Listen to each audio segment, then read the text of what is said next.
There's so many machines out there. Everybody has jumped on the bandwagon because of the money. And I like to go out there and help to sort between, as I like to call it, the good, the bad, and the ugly in our profession. I am Naomi Cauger, and I am the CEO and founder of Aesthetic Science.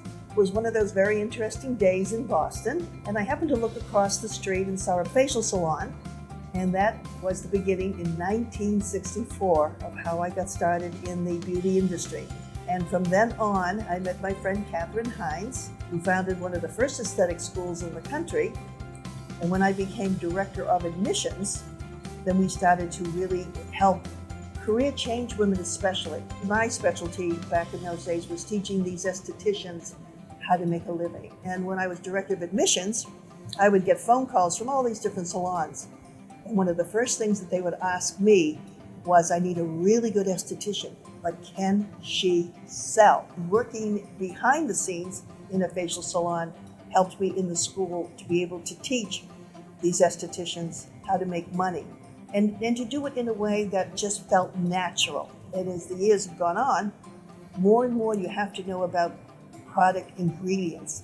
And up until that time, most of the products that are out there are all designed for a European facial. So you didn't really need products that had a very small molecular structure. So when the ultrasonic machine came into our profession, we then had to really take a look at, well, what are we really putting on the skin? That becomes cell biology. What do cells really want? They really want a long drink of water in the morning, just like you do, and they want to have a good meal. So it was very clinical, very scientific.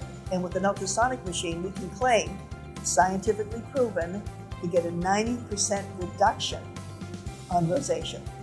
And even with acne, clinically proven, a 98% clearance on all acne. We have training centers down here in Southwest Florida, over on the East Coast. We're beginning to set up in Northern Florida, and of course I'm all over the New England states. We like to make sure that the esthetician is comfortable, she understands it, and she then can get her clients to keep coming back.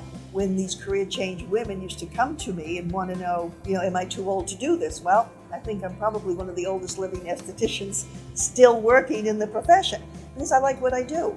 And you can work as long as you want in this profession, as long as you enjoy it and you're able to help the next generation coming up.